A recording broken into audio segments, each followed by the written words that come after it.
Could the Giants upgrade their second baseman via trade? And what's the timeline on all this? Are they on the same page? Let's talk about it on this episode of Locked On Giants.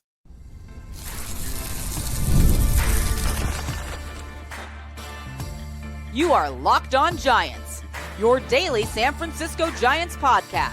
Part of the Locked On Podcast Network, your team every day. What's up, y'all? I'm Alan Stiles, and welcome to Locked On Giants, part of the Locked On Podcast Network. Now, thanks to you, the #1 sports podcast network. On the show, we provide daily episodes Monday through Friday talking about the San Francisco Giants in a way that combines passion, analytics with the eye test, and a little bit of fun. I'm from the Bay Area, but I live in Sacramento now, and I host a show at Sacktown Sports 1140, the Alan Stiles Show, as well as emceeing Sacramento Rivercats games. All in all, I'm lucky enough to cover a team I've been a fan of all my life. Today, we are discussing on a Friday edition of Locked On Giants. Could there be a Brenden Donovan trade as a way for the Giants to upgrade that second base position? What's the timeline on all this? I'm starting to think that the quotes from Tony Vitello and the quotes from Buster Posey aren't really adding up, and I'll tell you exactly what I mean by that and give you some examples. And last but not least, our final winter meetings roundup. Today's episode is brought to you by Game Time. Download the Game Time app, create an account, and use code LOCKEDONMLB for $20 off your first purchase. Okay, let's start here. And like I said, we obviously are going to get to this Brenden Donovan trade, but I wanted to give you a quick update because I saw this come from Foul Territory with Ken Rosenthal, who also is of The Athletic, because we've gone back and forth, myself and some of the listeners and the viewers. You know I love you, and we can go back and forth in the comments. But the idea of the Giants and whether or not it seems like they know what they are doing or like they have a specific plan. So Ken Rosenthal was on Foul Territory, and he himself, who's been around a long time and has seen a lot, he himself is confused as to what exactly the Giants are doing. So here is the quote. Bichette would particularly be a great fit. They are looking for a second baseman, and they are acting curiously because Andrew Baggerly of The Athletic reported a couple weeks ago that they're not in on Imai, a pitcher that they've been linked to, a pitcher who would fit them naturally. And it seems that they're not prepared to spend at the top of the market. And that's what it's going to take for either of those players. And you can understand that for position players, they've already got 3 huge deals on their books with Devers, Adames, and Chapman. But why they wouldn't continue spending on the pitching is a little curious to me. I expect that they're going to sign Max Scherzer. Max Scherzer loves Tony Vitello. It was his pitching coach at Missouri, but they could use one more. And from that perspective, and maybe some bullpen help as well, I'm a little baffled by the Giants and their seeming retrenchment here when they've spent heavily on those 3 position players that I mentioned. Now, yes, they've got big investments there, and you can't fault them for that, but it would seem that when you're at that level, you'd want to keep going instead of going backwards. And I'm not sure which way they're going exactly. So Ken Rosenthal is just like a lot of us, just not sure where the Giants are going. And he himself is a bit confused as to why the Giants would say, now we have to stop, even though they've already spent the money. We've joked about it before. I've used my famous analogies before. You've already made a decision to go to Disneyland. You've already made a decision to go to Las Vegas. It's a little late to penny pinch, right? What's one more beverage? What's one more shot at roulette? What's the problem here? You're already there. So that is what Ken Rosenthal is essentially saying, and that's what we've been saying. So before we got to the Brenden Donovan trade, I wanted to give you that information because, again, Ken Rosenthal is a guy who's very connected. He knows a lot of what's going on just on a national sense, and obviously team by team. The Giants are a big market team. So, of course, a lot of people are curious as to what they are doing and what their thought process is. And Ken Rosenthal says, I'm not quite sure. So I wanted to give you that information. Now let's get into the possible Brenden Donovan trade. If you're not familiar with Brenden Donovan, he is a second baseman, kind of a utility guy, but he's from Germany. He is a second baseman. He was taken in the 7th round He went to University of South Alabama. He's on the Cardinals now. He's been balling out for the Cardinals. He hit 287 last season with 50 RBIs. He had 10 homers. He had an on-base percentage of 353, a slugging of 422, OPS of 775.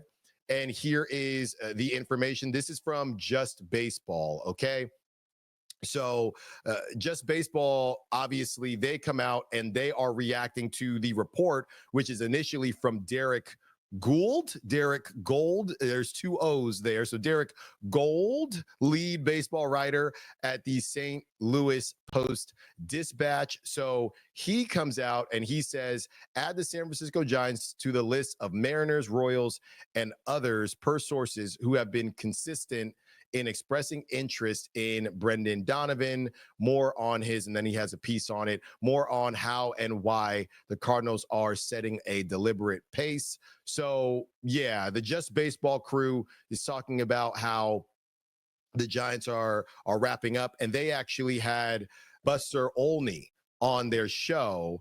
And Buster Olney, just in general, said that you might see a higher level of trades this offseason versus the free agent market, or I guess on top of the free agent market as well. And he was saying the reason for that is because, you know, it's a situation where certain teams like the Giants don't know if they want to continue to spend. So this is what they said. Of course, pitching targets like Freddy Peralta, Joe Ryan, and Mackenzie Gore are at the top of their list. Meanwhile, for the first time in a while, the majority of the field is set when it comes to their offense. Only two spots stick out as areas for potential improvement: second base and right field. While an intra-division trade for superstar Ketel Marte remains unlikely, another second baseman has reportedly been on San Francisco's radar. As we talked about, Derek Gould of the St. Louis Post-Dispatch reports that the Giants have been consistent and possibly persistent in expressing their interest in Cardinals second baseman Brenden Donovan. Donovan has quietly turned into one of the most consistent hitters in all of baseball. While he's not a superstar, he's a net positive no matter where he's playing in the field. Since the start of the 2024 season, he has put up a surplus of above average numbers across the board. Clearly, if this trade were to come to fruition, San Francisco would be getting one of the best offensive second basemen in baseball. It would be a welcome addition to a lineup that is widely viewed as being fairly top heavy. Donovan's profile is one that is quite different in the best way from what the Giants currently have. Here we go. Headlined by names like Devers, Adames, and Matt Chapman, San Francisco's lineup isn't one that is going to beat you by putting the ball in play and avoiding a strikeout. In 2025, the Giants are 25th in baseball with a .235 batting average while striking out 22.7% of the time. Donovan, on the other hand, plays a different game. While he only has 40 career home runs, since the start of Donovan's rookie season, he has the 15th best strikeout rate in all of baseball at 13.5%. And his .282 batting average is also one of the best, coming in at 17th in baseball during that span. Simply put, his bat would be a perfect complement to some of the names at the top of the Giants order. That offensive profile also seems awfully similar to what Buster Posey has liked in terms of acquired prospects: Gavin Keelan, Trevor Cohen, and Jesus Rodriguez. So now they get into some of the names. San Francisco has seen a pretty significant jump throughout its system. Bryce Eldridge is the guy, but I don't think they would move Bryce Eldridge. I'm actually going to say I think I know they wouldn't move Bryce Eldridge for a guy like Brenden Donovan, but they also bring up Josuar Gonzalez, Johnny Level, Bo Davison, Dakota Jordan, Parks Harbor, guys like that. So those are the opportunities there. And I know what somebody's probably thinking, because I think I might be thinking the same thing. Could Casey Schmidt get there, right? You have a guy in Brenden Donovan who he is 28 years old. So when you look at who he is and what he's done, I guess the biggest question is, how much are you willing to give up, and how big of a gap do you think there is? You have Casey Schmidt, who is 26, going to be 27 in March. So he's pretty close. And I think you could maybe say, Alan, I just don't think he's going to get there. By the way, Brenden Donovan is about to turn 29. So just to keep that in mind as well. So those are the different opportunities there. I think that the Giants could be in on him, but honestly, it would have to be a pretty low price tag. And again, if you're doing the comparison, I just don't know. It depends on what you'd have to give up, as is with everything else. Because if I'm giving up any of the guys that was just named by Just Baseball and they end up being studs, and Brendan Donovan is better than Casey Schmidt, I just don't know if Brendan Donovan, again, this is a combination of things. Adding Brendan Donovan to this lineup, is that worth losing a couple different prospects if that's what you have to do at the top of your prospect list, right? Top 15, top 10. If we're talking the bottom of that list, I'd be more willing to do that. I'd be more willing to listen. So maybe that's how the Giants get it done. Okay, I'm really excited to get to the other side, because I started reading some of these quotes from Tony Vitello and these quotes from Buster Posey, and I'm starting to think that this isn't matching up. And I want to know what the timeline actually is and what the expectations should actually be. More Locked On Giants coming up. The World Cup is coming back to North America for the first time since 1994. And with 48 teams for the first time ever, it's going to be massive. But let's be honest, getting tickets is usually the hardest part. That's why Game Time is clutch, finally giving fans a real advantage when it comes to snagging seats. With Game Time, you can track price drops in real time, get alerts when great seats open, and buy tickets the moment they hit the app. It puts the power back in your hands and makes going to the World Cup realistic instead of impossible. You pull up the app and the layout makes it so simple to scroll through matchups and compare seat views. The seat view feature is a game changer. You literally see what the pitch looks like from your exact seat before you buy. Take the guesswork out of buying World Cup tickets, every match, every concert, or event with Game Time. Download the Game Time app, create an account, and use code LOCKEDONMLB for $20 off your first purchase. Terms apply. Again, download the app, make an account, and use code LOCKEDONMLB for $20 off. Swipe, tap, ticket, go Game Time. I have to tell y'all about my favorite jeans. My Doers, seriously, they've changed my life. Right now, I'm wearing the Performance Denim Slim Straight, and I cannot get over how comfortable these jeans are.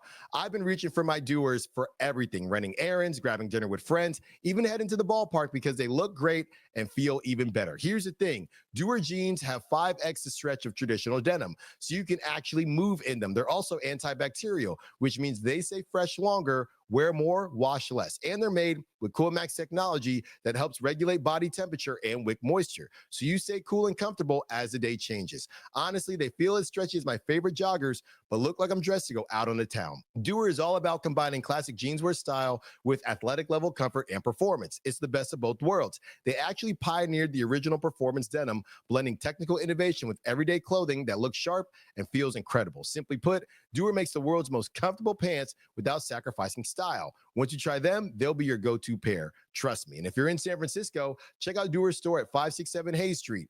Pick up a pair for yourself or grab one in his amazing holiday gift. Mention my promo code LOCKEDONSF in store for 15% off your first order, or shop online at shopdoer.com/LockedOnSF for that same 15% off. That's shopdoer.com/LockedOnSF. Your new favorite jeans are waiting. So yeah, this is just something that I came up with because I'm reading through, getting ready for the show, and I'm seeing these quotes, and honestly, they're just not adding up to me. And, you know, some of the conversations that I've had with fans, there was somebody yesterday that was saying, you kids have no patience. It's not about not having patience. The last time the Giants won a series that was not a one-game wild card was over a decade ago. That's the last time. They went to the playoffs in 2021, but they had that bye because they had all those wins, over 100 wins, set a franchise record. But prior to that, it was when they won the World Series, because when they lost in 2016, they won a one-game wild card to get to the Cubs, and then they lost to the Cubs. I was actually at that game when they got eliminated in San Francisco, and there were Cubs fans everywhere because they blew that game. The Giants did. They blew it with the bullpen. So it's not about patience to me. Giants fans have been plenty patient. And I get it. You go to a ballpark, you go to the ballpark to Oracle Park, and they still got the 3 championships up there. Actually think about how long ago that was. And I'm not being, a spoiled fan here. It's just reality. It's been 10 years. There's a kid out there who's about to have a growth spurt at 10 years old who has never seen the Giants win a playoff series. That's a real thing.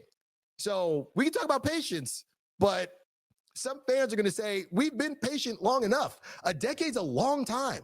I did not have this type of facial hair the last time. I could grow it, but I wasn't even wearing it like this because I was 10 years younger.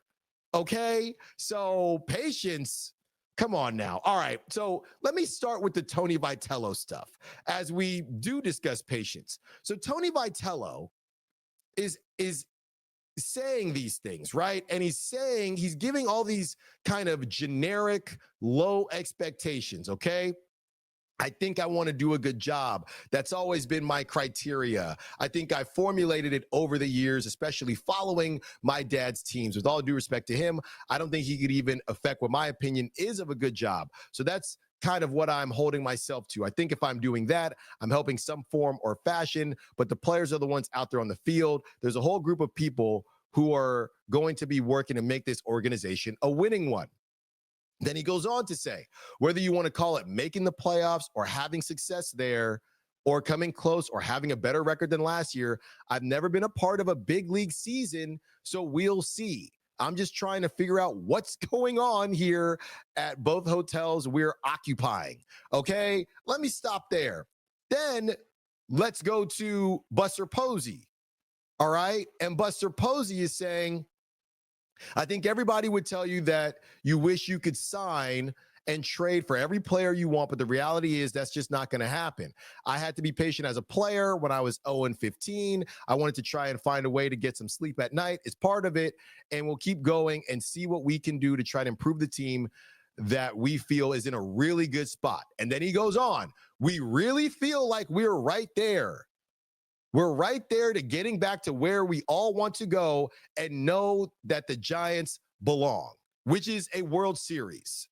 That's what Buster has said. So you got, shucks, I'm still figuring out the system in Tony Vitello, and you got Buster Posey saying we think we're right there to be back contending and where we're supposed to be, like we just talked about, the 3 championships, the 3 World Series. So one of these things is not like the other. So I'm not quite sure what the expectation is for the Giants, what the expectation is for Tony Vitello. And I have been loud and proud when it comes to Tony Vitello because I've been following him since Tennessee, and I think he is a really good college coach. I don't know if he is a good Major League Baseball manager because he's never done that, and he will tell you that. So they make this decision, which is cool. But you have these contracts you don't want to spend on a pitcher, but you've already spent on these players. Buster Posey is saying we're right there, but Tony Vitello is saying, I just want to do a good job. I'm trying to figure out the system. I don't know if that's confusing to anybody else, but it is very confusing to me. And I don't know if it's on purpose. I don't know if it's a way to give a cushion, right? Because if they don't do well this first season, they could say, hey, well, you know, Tony Vitello first season, and we weren't able to get a pitcher because we had already spent this money. So going into next season, give themselves a buffer, whether you believe it and you spend your hard-earned money to go out there, or you spend the limited time that you have, free time that you have to watch them. That's on you. Whether you decide to do that or not, based on them kind of, to be honest, playing with the expectations and playing with some fans' emotions. But it is very funny to me that these two, I guess, quotes that continue to come out and thought processes that continue to come out are completely different. You have somebody saying, we're right there, and Tony Vitello saying, where are we exactly? Because I've never been in a major league dugout before, and I'm just trying to find my way around, right? And I don't blame Tony Vitello, but something is missing. Something is amiss. Which direction are you going here, Giants? So, like I said, they could be playing us all for a fool, and they're about to cash out on someone. But even if they got Imai or somebody like that, they still could be buffering themselves and giving themselves cushion if they don't make the playoffs or if things go south. Because, hey, well, we brought in a coach, or a manager now. He was a coach. We brought in a manager that has never done this before. So it's just kind of peculiar to me because Buster is saying we're right there, And Tony Vitello was saying, hey, how you measure success? There's me, there's you, there's life, there's the stars, and the stars are bright and we like them, and we also like the moon, but you can't ever count out the sun because it's bright too. I mean, what? I don't understand it, man. I don't understand it. So hopefully they just win games, because there is a level of where are we supposed to fall on this, and how are fans supposed to feel if you don't make the playoffs because Tony Vitello is aw shucks, but Buster's saying we're right there, but you're not willing to pay, even though paying might get you there. As, by the way, the Dodgers introduced Edwin Diaz today. The trumpets. It's here. It's here. All right. The Smurfs are not playing around because they continue to not play around. So I had to get that off my chest, because there's just a little bit of confusion on my part as to what exactly the Giants are trying to accomplish with these kind of two, I guess, lanes that we're seeing, one from the front office and one from the coaching staff and the brand new manager. One more segment with you. Let's go through the final winter meeting roundups, just quotes that have come out that we maybe haven't got to yet. We'll explain all of it for you. Don't move. More Locked On Giants coming up. NFL Sundays move fast. One big play and suddenly everything feels different. That's what makes live betting with FanDuel so exciting. You're not just watching the game, you're reacting to it in real time. With FanDuel, you can place bets as the action unfolds. Every drive, every momentum swing, every highlight, every moment. Live betting is best when the game starts to shift. A receiver gets hot, a defense tightens up, or the momentum flips after a turnover. FanDuel lets you jump into the moment. Live spreads and money lines adjust instantly. Player props update as guys heat up. You can bet next touchdown scores, drive results, totals, and more. It keeps you locked into every snap, every drive, every possibility. So if you want to be right in the middle of the action this season, visit FanDuel.com and place your NFL live bets all season long. FanDuel, the game moves fast, and so can you. Thank you for making Locked On Giants your first listen of the day, and thank you for making Locked On the #1 sports podcast network. You already live your team every day. Now take it up a level and go ad-free. Join the Everydayer Club today and get Locked On Giants with no interruptions, members-only Discord access, and more. All for just $5 a month or $50 a year. Go to LockedOnSFGiants.supercast or check the link in the show notes to learn more. If you're a true diehard Giants fan, the Everydayer All Access tier is built for you. You'll get one-on-one text access with me, all access episodes, an exclusive newsletter, and a 15% discount to the Locked On merch store. Head to LockedOnSFGiants.supercast.com to join the Everydayer Club and unlock all access. You can also find the link in the show notes. All righty, one more segment with you, and it's a little hot in here after that last one, man, because that's what I'm saying. It's just confusing to me. So I had to get that off my chest. One more segment for you on a Friday. And if you're listening to this or watching this over the weekend, hope you're having a great weekend. So I just kind of compiled a little bit of the winter meetings roundup, just other stories that I may not have gotten to or have come out right after I've done certain shows and they've gotten pushed down. So I'm just going to go through those with you. The first one, as we talked about a little bit, is Freddy Peralta. So Alex Pavlovich came out with an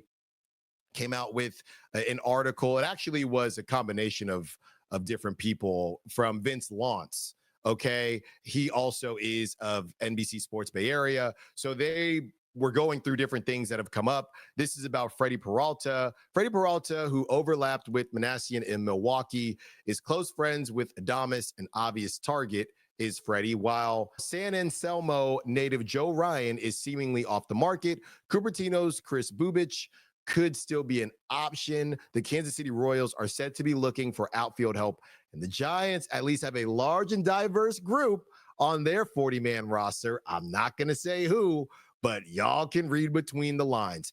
Even with the 9 outfielders, they're still somewhat involved in that market. A lot of their conversations this week were about potential depth pieces for a group that doesn't have an obvious opening day starter in right field. Agent Scott Boras also indicated that he discussed Cody Bellinger with the Giants front office. So we talked about that a little bit, and it was fairly surprising for them to possibly be going in that direction, just because, you know, sometimes they want to spend money. Sometimes it seems like they don't want to spend money. So you have that going on. And this was from Zach Manassian. He said, I don't know if there was much more that we could do as far as conversations, meetings. We feel like some things are heading in the right direction. It's tough to handicap when a deal is going to get done, but we try to put our best foot forward. And I think we've shown we are willing to be aggressive. Some things we're still working on. Some things we feel like maybe there's a path.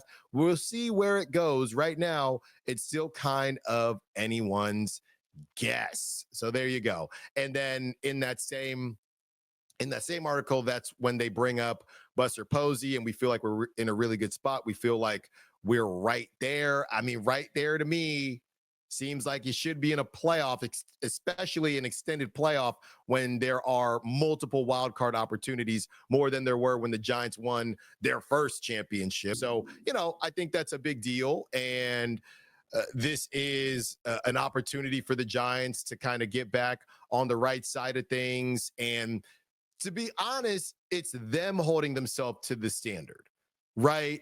I'm not going to throw another team under the bus, but there are teams out there that won't spend it all, that are pretty open. I believe it was the Brewers owner over the summer that said, hey, we're here to entertain. If we put out an entertaining product, we don't necessarily need to put out a championship level product as long as we're entertaining. So there are a lot of owners that look at this thing a lot of different ways. The Giants are the one, and you bring in somebody like Buster Posey, who all we know Buster is as a winner. So you bring in somebody like that, of course, we're all going to be thinking that this is heading into the direction of a World Series and of a championship. So if they did not signal stuff as much, then maybe fans would look at this thing in a different way. But they're the ones that say, no, we are at the level of maybe not 8,000 championships, but no, we're up there, right? When you look at these different tiers, they're a top 10 brand. They're maybe a top 5 brand in the league. And in order to stay that, you have to win. And again, it's been a decade since the Giants won a series that was not a one-game wild card. It's been a decade.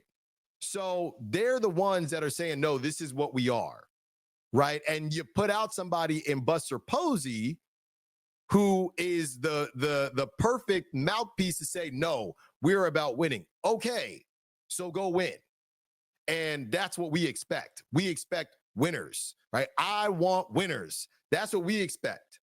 If they said, oh, we're just here to do a little bit of this, a little bit of that, you know, playoff wins here, there. No, that's not what they're saying. And they spent it as well. So, and you know what? They are up there, right? We know the history of the Giants.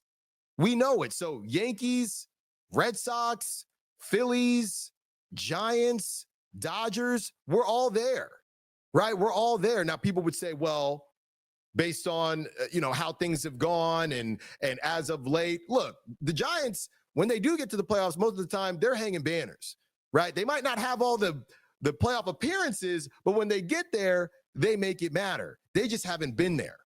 So that's where this thing lies right now. Thank you for listening to Locked On Giants. Thank you for watching Locked On Giants. Be sure to follow me on social media at @the_Styles Files, Styles with an I. Did Locked On make your Spotify Wrapped? Prove it on social media to secure a free month of our brand new Everydayer Club. Just tag our national Locked On Podcast Network account on any social platform, and we'll drop you a code. Be one of the first to join the Everydayer Club to get your favorite show ad-free and exclusive access to the members-only Discord channel. For those of you on video, we send you to the first ever 24/7 National Locked On Podcast YouTube channel. On audio, make sure you make your second listen Locked On MLB. I will remind everyone on Monday, but we are taking a little break. Hold on, just a little break for the next month, where it depends on what could happen and the deals that are made. If the Giants make a huge trade,